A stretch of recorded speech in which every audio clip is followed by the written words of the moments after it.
talking good about myself, bro. Yes.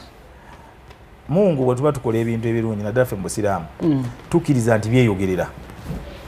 Edduniya eno nnene nnyo okutandika okugamba nti nwaneefiirewo because bwe tugenda okufa ffenna tujja kuza tetulina tugenda genda nakyo ya Rabbi. Byokoze byenna musiro oyina ebinga bulabulange eno yonna. But not to go to Simon Oliwa. But again, someone. Listen, hold on. But again, someone. I know who respect. No, over to Jatag. I'm not going to force it. Yes. Sigenda forcing. Ronnie Bonsanga nompa big up. Yes. It is okay. Oshaye chengamba. Abantu bangi munsi babakoledde ebintu ebirungi. Nete ba appreciating. Saha nkugambye nze sijja kwogera ku Saha about his lifestyle. Nayogera ku kyaliwo at a moment. Era tugenda kunsanga ngamba Saha this that. Era nkugambye wano nti Saha mu bayimbi abalungi mu Uganda betulina if he's not number 2 he's number 1. Naye ekigendo muonoona iba politics. Avudde ku kintu ekirungi kyali. Onfuna bulungi nnyo. Mpulidde ogamba nti yaguze yalonchinze Kololo Kololo first of all sinya nkufuna. It's not easy. Oyita mu mitendera mingi nnyo okufuna Kololo. Naye bwe ogifuna kitegeeza muno oyina ababedde abakuli emabiga. Which is okay. Era nze Kololo tugenda gula meza yaffe fe tujje tunyumirwe endongo. Bwana Jacob ojamuwagira definitely. Okay. Okitegera ndowooza. Naye ebbanga lyonna lyona amalanga otyoboola abantu abataliba abantu abakulu ekyo tetujja kikkiriza kifyamu. Tujja kugamba oyina omutwe munene bibyo. Ne tujja kugamba that is wrong. Ensi eno teriiwo kuba nti tugenda kubuuke. Bro, si buli wembe nze kankunyumiza ekintu kimu.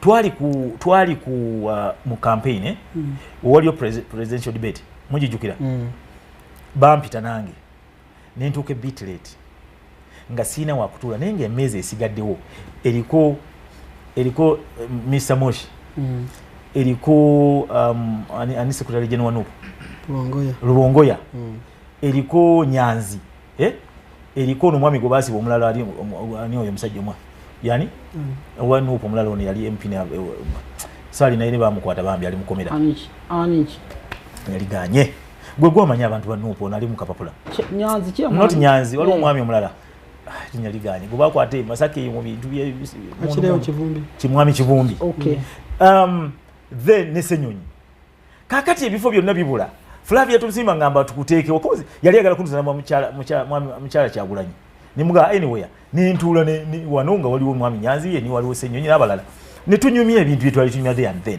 era bintu bagamba gwe oli waffe olina kukola ki naye omuntu atategeera ayinza okulowooza okutuula mbu waliwo empalana ensi eno tusobola kugyetika nga tulina fitina omulaba kita fitina nga tulina embeera eyo y'okulwana no we can't do that ate mwami Saha akimanye nti ffe aboogera ffe mumwagaliza sula akyogedde radio mze nayina let me tell you beef yali y'amaanyi wano nga gye nayina namoze radio oyo it was a big kuba yatuka ekisa New Vision ne music wabe ne bamugana tebakyafuna interviews zonna because of the beef I had with them ate nga byava ku Jacob oyo yafuna obuzibu n'abantu nembiyingira ne mulwanira ke ntalo ze ne baziza ku radio anonyako n'omusajja Katamu anti ntalo za oyo nagenda mulwanira teyali muntu oyo yagenda kuyinja police bali bamusse n'agenda ku police teri yali asobola mweyimira okujja kunze ono era nengendayo kati nange nebigenda mu bwe bityo but eventually mwami Redi yagenda okufa nga twogera bulungi era bwe twagenda South Africa eyo Europe nga ndi MC waabwe nga nsula nabo nga biri byakoze eki so what is Saha is trying to do is mugezi nnyo apikinga mu time naga nti nja kukola kino nekikola onfuna bulungi nnyo naye naffe tetutudde fe tugambye fe tukadugende twafunyeyo abayimbi bakola olimba baleta King Saha nga lwampisa terujja kutunda olwo lunaatuuka terukuba ekisenge era Jacob oyo tugenda mukwataganya atuyambeko tulabe studio mwami Sula egenda okukola akayimba ako nze siri muyimbi naye ngenda kumakinga sure nfuna abayimbi omuli Bebe Cool mpuliza bulungi nina kasembayo uli olimba lwe bona bagenda okuleta bangwa bonna abayimbi tulakubeerawo bayimbi kyabana beera mu luyimbo Nubianili tasobola kulubeeramu anti kati owulira tasobola dubeeramu Nubianili tasobola dubeeramu tugenda kwogera because naye muyimbi mulungi nkubawo sente tasobola dubeeramu nina miliyoni zange 5 Nubianili wabeera mu luyimbo olutalina makulu abayimbi bali bameka Bebe Cool tulina abayimbi nga bana abali mu Nubianili mu Palaso tumusuubira Nubiani Palaso tasobola one Bebe Bandon omukyala tujja kunoonyayo omulala naye kyegeza kukugamba Bandon yaliwa Bebe Cool kyetugezaako okugamba nti ainamu omweka omulamu fe tetulina waki omukula nyingi antasa tetulina era nga nze sina issues na mwami saa semanda manisuli no naye mbadde njagala omuyite omuteeke wali nange onteeke wano twogere eggwanga nga tetuli mu byakujegekirira twogere sense ekitiibwa kyambuseemuuko wesimbako ku member of parliament emirundi giweze kati ebiri yadde tebitambula bulungi era bimaliriza nga ogudde tewali atagwa Museveni yagwa emirundi 5 ye president emyaka 4 naye omusajja gwakwambula nnyo ani ekitiibwa tekakiteeka wansi takikakkanya nesivuga benzi nenkola ntya gwe olaba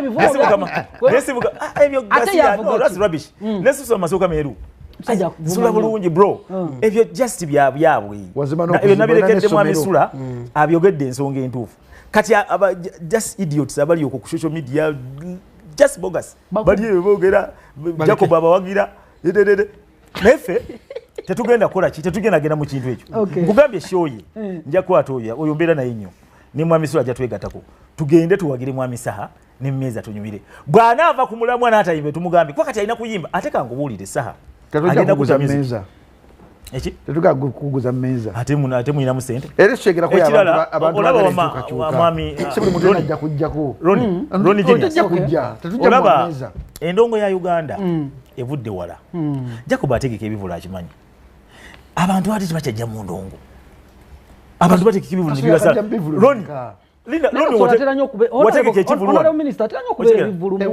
linda mukatoto tugende mpola wategeka ekivulu abantu balabikako naye olwalira abantu batandise okudda mpola mpola endongo edde waggulu ate saa kyemuwa credit teriwa bamulanga ku ndongo n'atagenda naye bw'anaaba agenda ng'atyobolatyola abantu tujja muga tojja asigale waka kiyinza omulemesa kololo ogenda ng'atyobolatyobola abantu ate sawo njagala amaanyi agalagire Serena kololo wa mutwalo kwebiri ajje mu kivulu nga basasula miliyoni 3 n'akakadde ye Serena kagende nkwate ku nsimbi za Kamafe nebwe nkomawo tugende ku mboozi ya Stella Nantumbwe Sulo natuyiseisizeemuko kuba nawulirako mbu Stella Nantumbwe mukunoba yaddayo ebintu n'abikima ate mama we yamuwerekera naye Stella ate n'amala n'apostinga video ng'alaga nti ebintu teyabitwala kati video eyo kitegeeza naye yali alina kyasuubira eri omusajja we kalugane nkwate ku nsimbi za Kamafe then I'll be back.